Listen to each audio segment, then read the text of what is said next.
ఎన్నికల్లో Nitish సారథ్యంలోని NDA bumper మెజారిటీతో విజయం సాధించింది. మహాగఠబంధన్ కూటమి, జనసురాజ్ సహా ఇతర పార్టీలు చతికిలబడిపోయాయి. అయితే బీహార్ ఎన్నికల్లో విజయం సాధించేందుకు వరల్డ్ బ్యాంక్ ఫండ్స్ ను కేంద్రం దుర్వినియోగం చేస్తోందని జనసురాజ్ పార్టీ ఆరోపించింది. జనసురాజ్ ఆరోపణలను కేంద్ర మంత్రి ఎల్జేపీ అధినేత చిరాగ్ పాస్వాన్ ఖండించారు.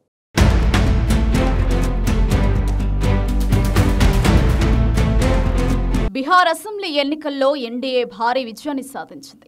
ఈసారి సత్తా చాటాలని భావించిన మహాగఠబంధన్ మరోసారి చతికిలపడింది.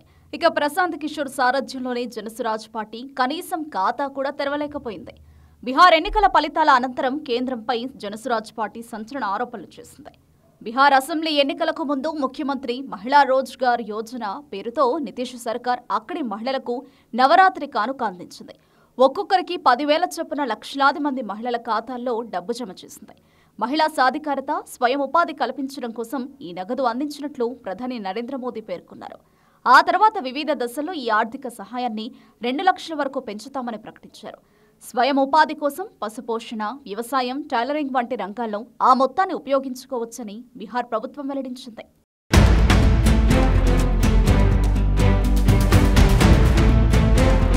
బీహార్ ఎన్నికల్లో ఎన్డీఏ గెలవడానికి ప్రపంచ బ్యాంక్ నిధులను కేంద్ర ప్రభుత్వం దారి మళ్లించిందని జనసురాజ్ పార్టీ ఆరోపించింది.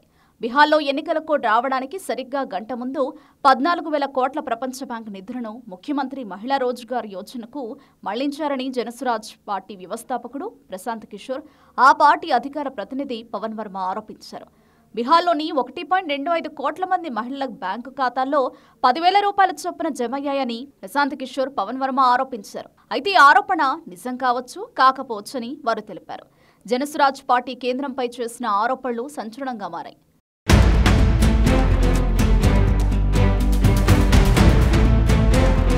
బీహార్లో మొత్తం 4 కోట్ల మంది ఓటర్లుండగా వ్యూహాత్మకంగానే 1.25 కోట్ల మంది ఖాతాల్లో 14,000 కోట్లను కేంద్ర ప్రభుత్వం జమ చేసిందని జనసురాజ్ పార్టీ ఆరోపించింది. ఈ నగదు పంపిణీ జరిగాక రాష్ట్రంలో మళ్లీ ఎన్డీఏ ప్రభుత్వం ఏర్పడకుంటే మిగతా 2.75 కోట్ల మంది మహిళలకు 10,000 రూపాయల చొప్పున డబ్బులు అందవని వదంతులు వ్యాపింపచేశారు. దీంతో ఆ 2.75 కోట్ల మంది మహిళలు ఎన్డీఏ కూటమికి అనుకూలంగా ఓట్లు వేశారని జనసురాజ్ ఆరోపించారు. ఎన్డీఏ మళ్లీ గెలిస్తే మహిళలకిచ్చే ఆర్థిక సాయాన్ని విడతల వారీగా 2 లక్షలకు పెంచుతామని సీఎం నితీష్ హామీ ఇచ్చారని జనసురాజ్ గుర్తు చేసింది.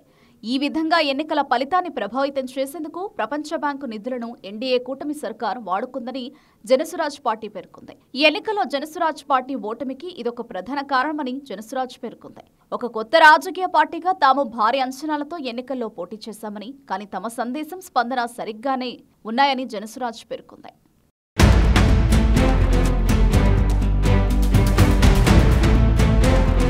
ప్రపంచ బ్యాంకు నిధులతో ఎన్నికల ఫలితాన్ని కేంద్ర ప్రభుత్వం ప్రభావితం చేయడం నైతిక చర్య అవుతుందా అని జనసురాజ్ పార్టీ అధికార ప్రతినిధి పవన్ ప్రశ్నించారు.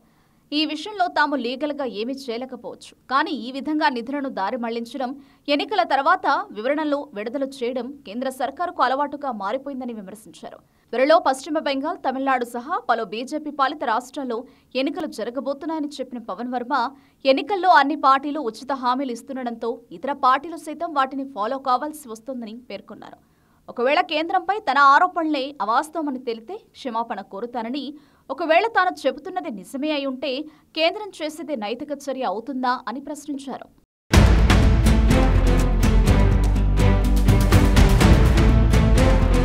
బీహార్ ప్రభుత్వంపై 4.06 లక్షల కోట్ల అప్పు ఉందని పేర్కొన్న పవన్ వర్మ, రాష్ట్ర సర్కారు రోజుకు 63 కోట్ల చొప్పున వడ్డీని చెల్లిస్తోందని తెలిపారు. ప్రస్తుతం బీహార్ ఖజానా ఖాళీగా ఉందని, తాము చెబుతున్న ఈ సమాచారం కూడా తప్పు కావచ్చని, ఉచిత హామీలు వద్దని ఢిల్లీ అసెంబ్లీ ఎన్నికల ప్రచారంలో ప్రధాని మోదీ ఊదరగొట్టారని పవన్ వర్మ గుర్తు చేశారు. చివరకు బీహార్ ఎన్నికల్లో గెలిచేందుకు ఉచిత హామీనే నమ్ముకున్నారని, ఇందుకోసం ప్రపంచ బ్యాంకు నిధులను వాడేశారని పవన్ వర్మ స్పష్టం చేశారు.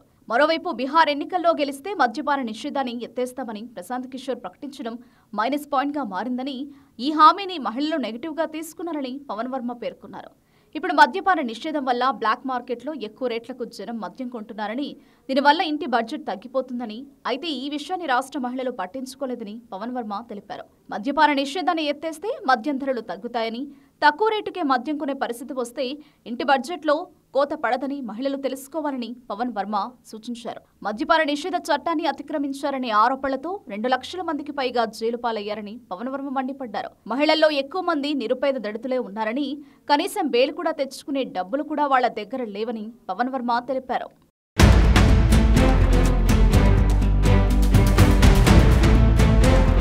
కేంద్రంలోని ఎన్డీఏ సర్కార్పై జనసురాజ్ పార్టీ తీవ్ర ఆరోపణలు చేసింది. బీహార్ ఎన్నికల ముందు మహిళల ఖాతాలో 14,000 కోట్ల రూపాయల ప్రపంచ బ్యాంక్ నిధులను కేంద్రం మళ్లించిందని జనసురాజ్ చేసిన ఆరోపణలను కేంద్ర మంత్రి ఎల్జేపీ అధినేత చిరాగ్ పాస్వాన్ ఖండించారు. దీంతో ఈ అంశం ఇప్పుడు రాజకీయంగా దుమారం రేపుతోంది.